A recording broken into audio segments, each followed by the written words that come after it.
There's a couple of things you can do whenever you ask somebody kind of what they know. If you want to handicap somebody's, knowledge, ask them if they've ever heard about Victoria Nuland.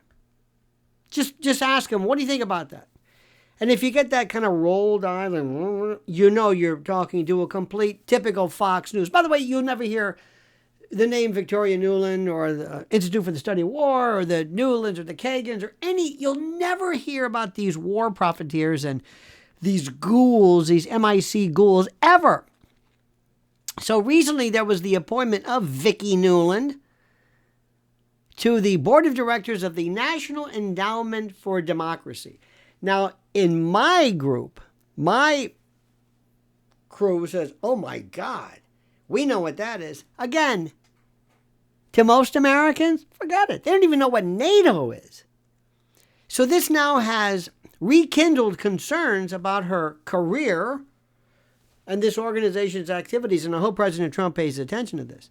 So on September the 13th, they announced it, and this again brings Vicki back into the spotlight as she joins this organization, this institution that has been forever criticized for its role in, well, to be nice, advancing U.S. geopolitical interests under the guise, theoretically, of promoting, get this, democracy. Whenever the United States spreads democracy, run for the hills. So anyway, what happened was her record, for example, remember when she was destabilizing the world, like the Maidan coup in Ukraine? Of course not. Again, go to anybody on Fox News. Anybody heard about that? Who? What are you talking about? Who? No, coup. What? Who? Huh?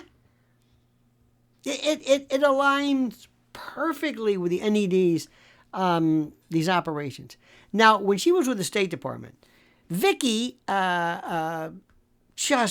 stirred up and exacerbated and made worse the tensions with Russia, pushing us to new lows and pushing us closer and closer to war with a group of people who say a nuclear powerhouse and Vladimir Putin. She thinks nothing of it.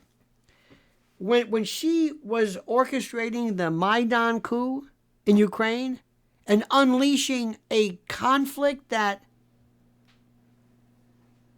for why exactly? Destabilizing in this post kind of this Russophobic lunacy. Anyway, remember her remarks? Remember when she made that classic quip about the Nord Stream pipeline attack? Remember that one? She said, oh yeah, it's a hunk of metal at the bottom of the sea. Oh, it only solidified, only brought more into account her reputation as a you-know-what stirrer and, well, to be fair, kind of a provocateur, a provocatrix, I guess you call it. And anyway, now she's going back to the NED, or to the NED, and basically that signals to the world a complete and total continuation of the same ridiculous and dangerous policies that were designed to undermine sovereign nations and to escalate and stir up global conflict. Isn't that great? Now, the NED itself, remember, the better the name of the group, the National Endowment for Democracy. Didn't it sound good? Whenever we have, remember, in our country, the better the sound of the bill or whatever, No Child Left Behind, Clean Air Act, the National Endowment for Democracy.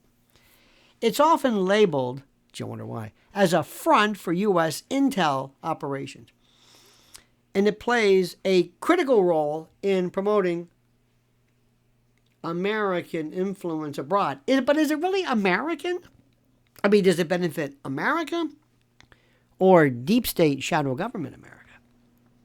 And with funding from Congress, the organization continues to run under the pretext of, again, fostering democracy. And don't forget the line, democracy, tyranny by the majority. Was it Franklin say there's two wolves and a sheep discussing what's for lunch? This is about financing grants in over 100 countries. And what's amazing is that the activities of this group have been linked to coups, color revolutions, destabilization, especially in regions like the former Eastern Bloc, Yugoslavia, the Middle East. The NED's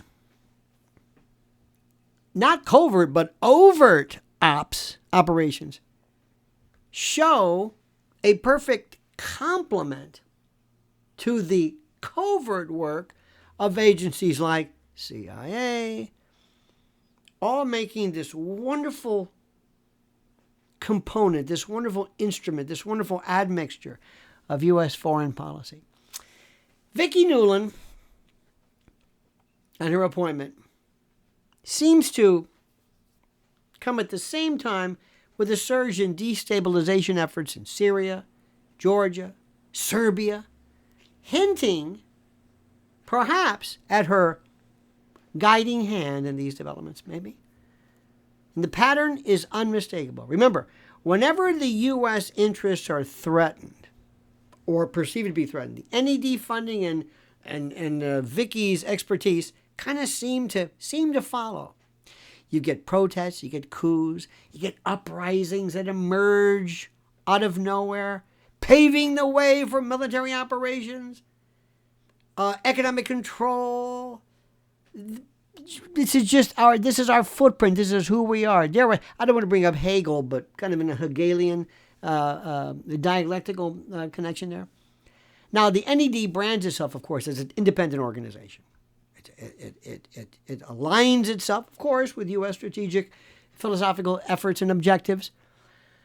And yet it really questions credibility. Nations targeted by NED funding often, interestingly enough, face significant disruptions in order. Local groups, local elected governance replaced by groups and systems and organizations that just so happen to be concomitant to, but favorable to and compliant with American shadow government, deep state interest rather. These suggested that these activities don't only just erode and destroy sovereignty, but creates long-term instability under this aegis or rubric of democratic development. The word democratic is like a hypnotic effect. Victoria Nuland, the name. Remember the intercepted conversation. See, we know who she is, but what astounds me is how 95% of people don't know anything about her. It's to her credit. Her presence on the NED board shows and reinforces the organization, the alignment and the progressive with some pretty aggressive U.S. policies that I do not think are in any way consistent with our message.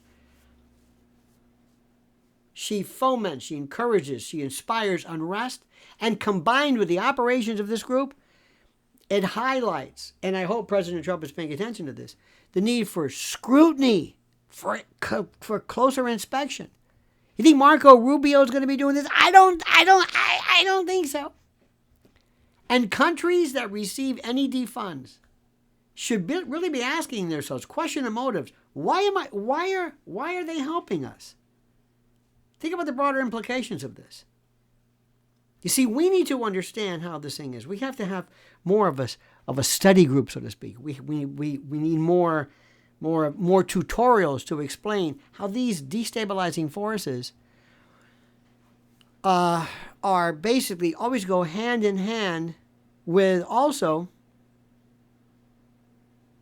destabilizing national sovereignty and others in countries that don't need this. See, we thought all this was over before, but we had things like, things like, our famous operations, Ajax in Iran and others, and we forget how this thing works.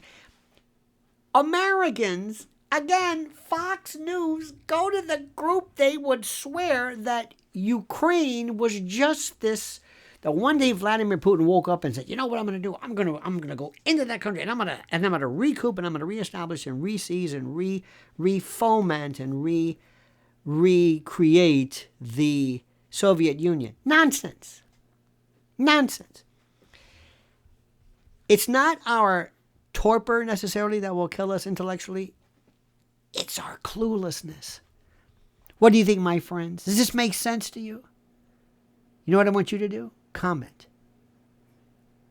Comment as you see fit.